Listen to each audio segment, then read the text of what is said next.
semuanya, perkenalkan saya Nael dari kampus STM Jakarta dengan NIM 2257202 kelas 3R dari jurusan Teknik Informatika. Dan di sini saya akan menjalankan apa itu ERP dari kelas skala perusahaan dengan dosen Pak Akmal Budi Yulianto. Jadi seperti yang saya sudah bilang, ini saya akan menjelaskan apa sih itu ERP dan apa aja sih itu contoh-contohnya kayak apa. Jadi saya akan mulai sekarang. Pengertian ERP. Jadi apa ya ERP? ERP adalah singkatan dari Enterprise Resource Planning, dan ini adalah sistem perangkat lunak yang mengintegrasikan dan mengelola berbagai proses bisnis dalam suatu perusahaan seperti keuangan, SDM, manufaktur, rantai pasokan, dan penjualan ke dalam satu platform pusat. Dengan ERP, perusahaan dapat meningkatkan efisiensi, akurasi data, dan manajemen rantai pasokan. Nah, perkembangan ERP sendiri dimulai dengan pengembangan sistem Material Requirement Planning atau MRP pada tahun 1960 yang merupakan hasil kerja sama dengan J.I. Case, seorang produsen mesin traktor dan konstruksi dengan IBM. Sistem MRP ini memungkinkan pengguna untuk melacak inventory serta produksi, sehingga produsen mampu mengelola pengadaan bahan baku sampai pengiriman barang ke pabrik, serta merencanakan proses produksi yang lebih efisien. Nah, fungsinya apa sih? Fungsinya ERP itu apa? Nah, ini ada gambarnya kayak gini. Dan ERP berfungsi dengan mengumpulkan data dan proses bisnis dari berbagai departemen atau divisi perusahaan yang menyatukan ke dalam satu platform terpusat.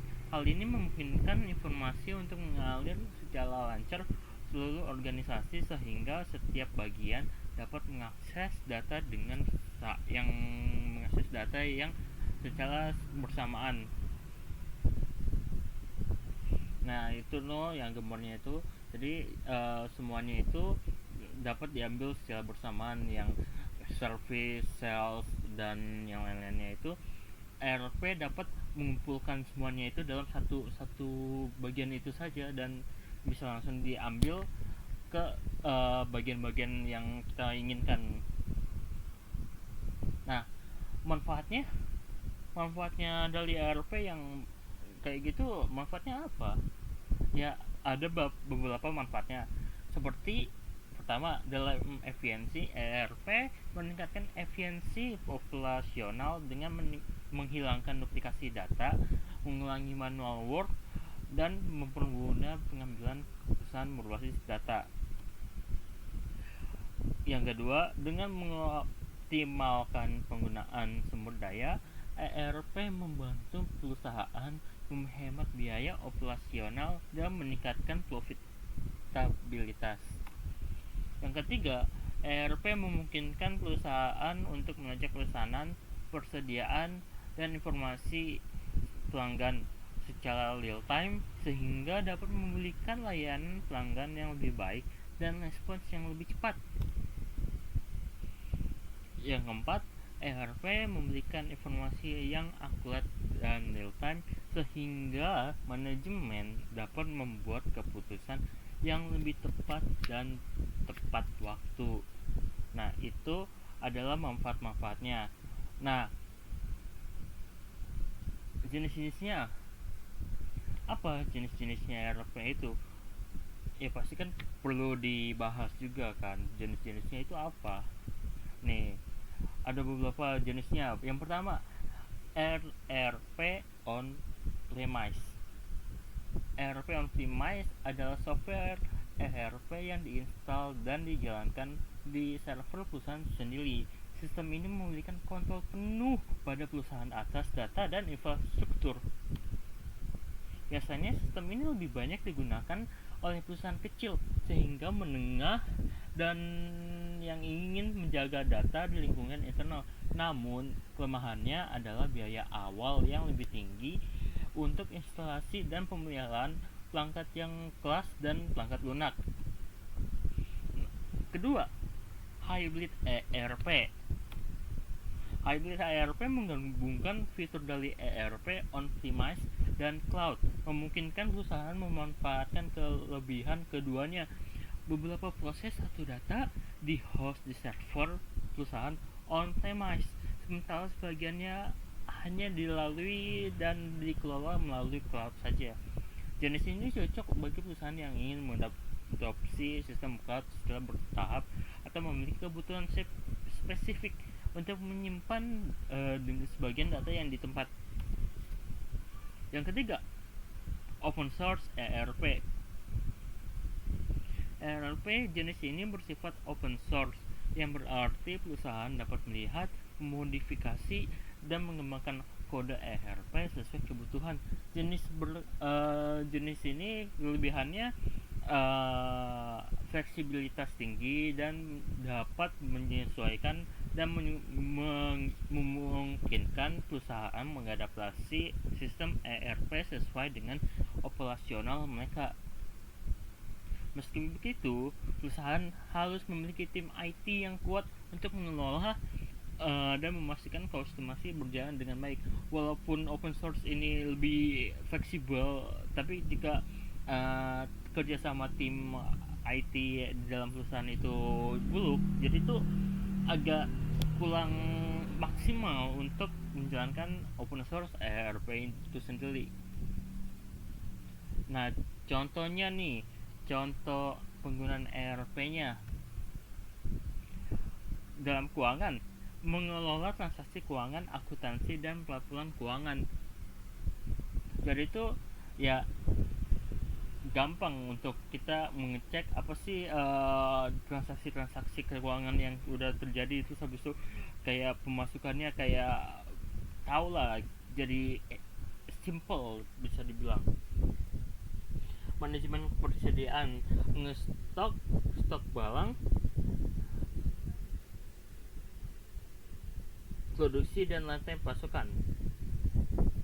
Dan ya udah ini sih udah terus yang ditulis untuk mengontrol stok barang dan produksi dan rantai pasokan. Yang ketiga, SDM, mengelola data karyawan, absensi, payroll, dan pelatihan. Dengan ERP ini kita dapat mengelola apa sih data karyawannya itu kayak data-data yang mereka udah perbuat, dan terus habis itu kita bisa cek, oh ini karyawan ini kurang masuk nih, kayak bolos mulu, nggak masuk kerja, terus bisa melihat pelatihan mereka kayak gimana dan seterusnya. Dan produksi, mengelola proses produksi, jadwal produksi, dan perencanaan produksi. Yang kelima, penjualan dan pemasaran, mengelola penjualan, CRM, dan analisis data penjualan. Nah, dari semua ini kesimpulannya apa sih? Kesimpulan dari ERP itu sendiri, jadi ya ERP merupakan sistem perangkat lunak yang sangat penting bagi perusahaan modern untuk meningkatkan efisiensi, akurasi data, dan manajemen rantai pasokan. Dengan ERP, perusahaan dapat membuat keputusan yang lebih cepat dan tepat serta memberikan layanan pelanggan yang lebih baik.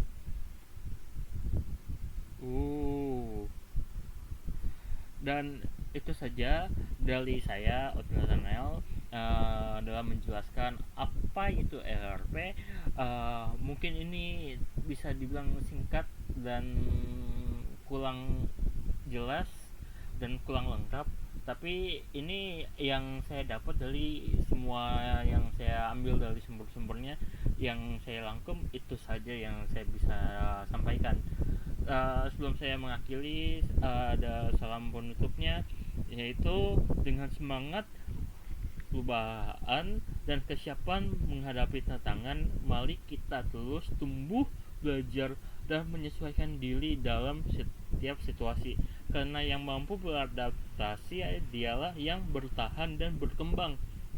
Semoga hari-hari kalian selalu dinamis dan penuh makna. Sekian dan terima kasih. Saya undur diri.